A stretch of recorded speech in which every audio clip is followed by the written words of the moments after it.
सडेतोड, वास्तववादी व सर्वसामान्य जनतेचे हक्काचे व्यासपीठ SKP Maharashtra news YouTube channel सुरू करण्यात आला आहे।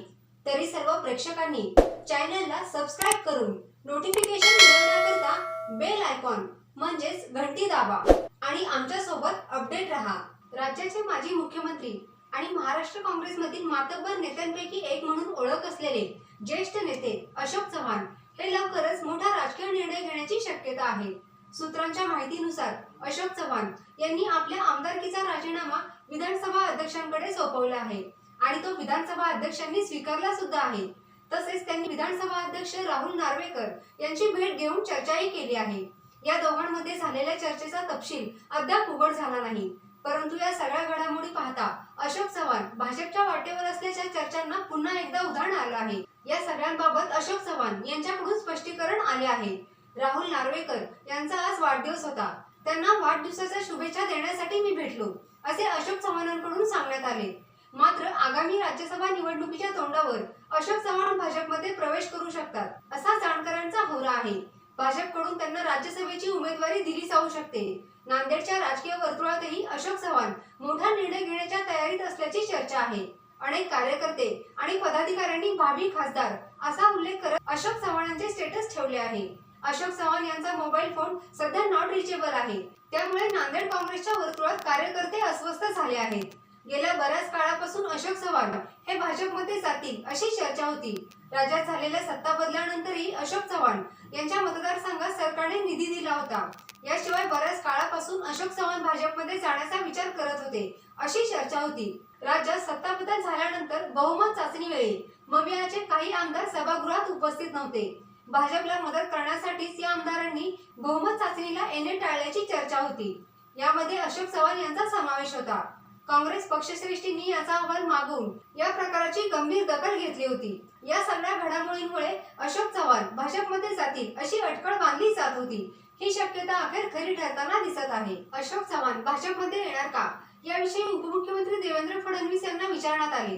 यावर फडणवीस म्हणाले की भाजपसोबत अनेक मोठ्या पक्षांचे नेते येऊ इच्छितात। काँग्रेसचे अनेक नेते आमच्या संपर्कात आहेत। काँग्रेसच्या वरिष्ठ नेत्यांच्या वागणुकीमुळे या नेत्यांची पक्षात घुसमट होत आहे। या नेत्यांना देशातील मुख्य प्रवाहात काम करायचे आहे, पण काँग्रेस नेतृत्वाच्या भूमिकेमुळे ते शक्य होत नाही। पण अनेक मोठ्या राजकीय पक्षांचे नेते मोदींच्या नेतृत्वाखाली मुख्य प्रवाहात काम करू इच्छितात। आमच्या संपर्कात कोण याचा खुलासा लवकरच होईल असे उपमुख्यमंत्री देवेंद्रजी फडणवीस यांनी सांगितले। दरम्यान अशोक चव्हाण यांच्यासोबत मराठवाड्यातील काही आमदार भाजपमध्ये जाऊ शकतात।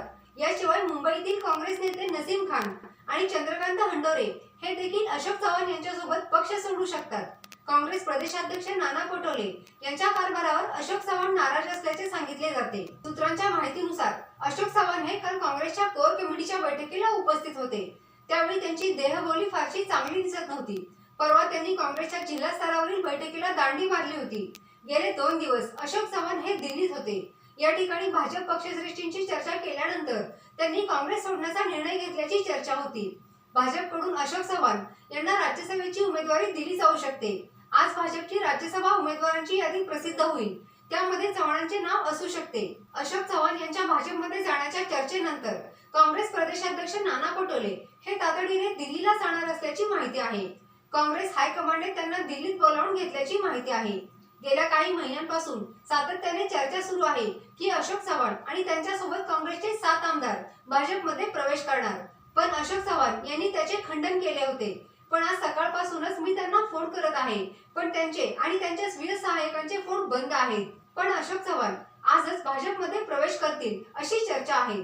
त्यांच्यासोबत मराठवाड्यातील काँग्रेसचे 1-2 आमदार असतील अशी शक्यता ज्येष्ठ राजकीय विश्लेषक अभय देशपांडे यांनी व्यक्त केली आहे। दरम्यान अशोक चव्हाणांच्या भाजप प्रवेशावर प्रताप चिखलीकरांनी पहिली प्रतिक्रिया दिली आहे।